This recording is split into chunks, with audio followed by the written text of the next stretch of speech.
It's been a few weeks since the Winnipeg Jets were able to make a trade with the LA Kings, sending forward Pierre-Luc Dubois over to California.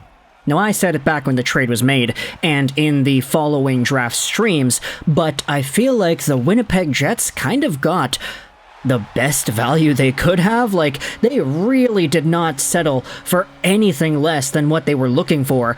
And for that, I'm going to have to say big props out to the Jets, big props for getting a good package in return. Gabe Vilardi is good, Iafallo is good, I like those assets a lot.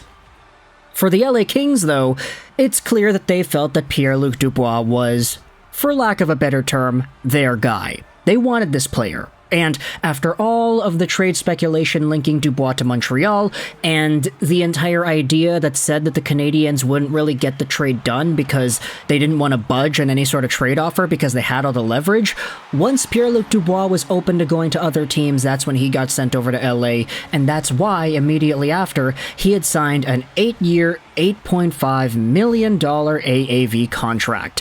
Now, we talked in the previous video on this channel about Bo Horvat, another guy who had literally the exact same contract attached to his name.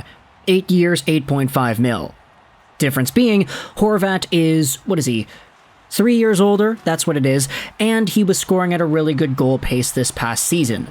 Pierre-Luc Dubois, on the other hand, has not had the same highs as Horvat has had. Dubois maxed out at 63 points in 73 games played this most previous season, which is alright, but is that $8.5 million worthy? Who really knows? Especially till the end of 2031. This here, though, is the interesting part of the conversation, because when it comes to PLD, he is only 25 years old. So there is capacity to believe that he has the potential to grow and score more points. He has a nasty side to his game that he is not afraid to bring out. He can be physical, he can play the two-way game, he can do a lot of things out there on the ice. And that's why LA Kings fans are excited to see Dubois suit up in the long-term future once Anze Kopitar inevitably retires. Add on Philippe Deneau, add on Turcotte, add on Byfield, and you have yourselves a pretty good center core in the future, assuming everything goes right.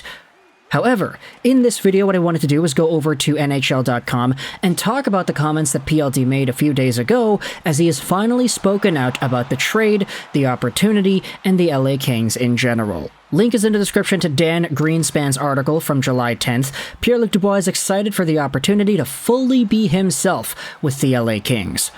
Let's go over and read some of the comments that Pierre-Luc Dubois had on NHL Network regarding the situation, regarding the trade, and regarding his feelings about it all.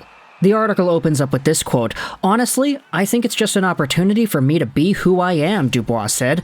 "I think I'm misunderstood at times, but I think a lot of people don't really know me, and that's fine. Sometimes in this world it's hard to get to know guys. Now it'll be a fun opportunity for me to just be who I am. Not show anybody, not prove to anybody, just fully be me."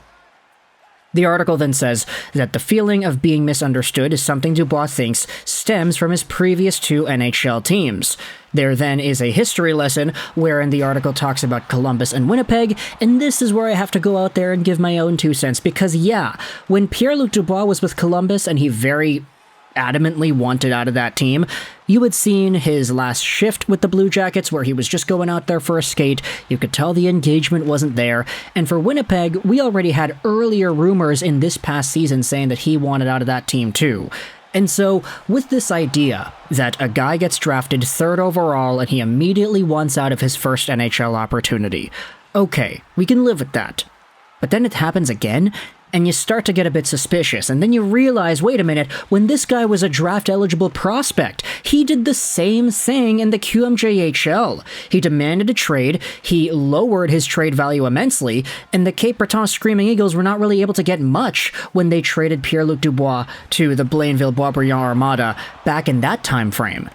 Sure, you could say it's being misunderstood, but the way Dubois' reputation has formed around each of these events, I don't want to say it's not justified. The cold hard facts of what happened are right there. QMJHL requests a trade diminishes his trade value. Columbus Blue Jackets wants out. Winnipeg Jets wants out. What more here? Either way, PLD says in this article that he doesn't really care about that and he wants to get this opportunity in LA to be himself. I think obviously, with demanding a trade out of Columbus and then the situation with Winnipeg, everyone looks at those decisions and some people agree, some people disagree, some people think this, some people think that. I mean, everyone's entitled to their own opinion, but at the end of the day, it's my life. I have to do what I think is right. And it's interesting how he himself uses that word, demanding. He demanded a trade out of Columbus, and then he had the situation with Winnipeg. How does that not, paint a picture that totally upholds whatever reputation this guy has? Either way, let's go on to the next comments. I had 3 unbelievable years in Columbus, 3 great years in Winnipeg, where with both of those organizations I learned a lot and met some unbelievable people, but I felt I was ready to move on and do a new chapter in my career and in my life. And now, I'm here in LA. And you know what? At the very least, I could appreciate that Pierre-Luc Dubois being this open and blunt about it. He said he could just fully be me, not try to play up to the expectations, not try to appease anybody, and just say what it is that's on his mind, and he's saying exactly that. Yeah, I liked it in Columbus, I liked it in Winnipeg, but I wanted to move. I demanded a trade out of Columbus. The situation with the Jets occurred. Now I'm here. At the very least, I could appreciate the bluntness. It's been a great experience to be here in a hockey environment at times, but also discovering LA in a non-hockey way. That's been fantastic, and I've had a really good time. To be in a city like this where you drive 30 minutes and it feels like you're in a completely different area, a different experience everywhere, I mean, I still haven't wrapped my head around this whole thing yet, but I'm extremely happy. And of course, at the end of the day, the players' feelings, their own personal sentiments, their happiness, that's really what matters, right? It's just unfortunately not within the player's control how he's going to be perceived in the media. At the very least, we know now that, yeah, everything did happen the way it was reported. He confirmed himself on TV, yeah, he demanded a trade out of Columbus. Then there was a situation in Winnipeg, and now he's here. But he's okay with that, and he's acknowledging that not everybody out there in the media, me or you or all of us fans on social media, are gonna understand where he's coming from. And that's okay. Let's just agree to disagree here, Pierre-Luc Dubois, because sure, while it does seem really shady that this has happened multiple times at the pro and junior hockey levels, it doesn't really make me feel any better when I say that, yeah, he signed 8 years in LA, who knows whether or not he's going to finish off the entire time before demanding a trade to Montreal 2-3 years later.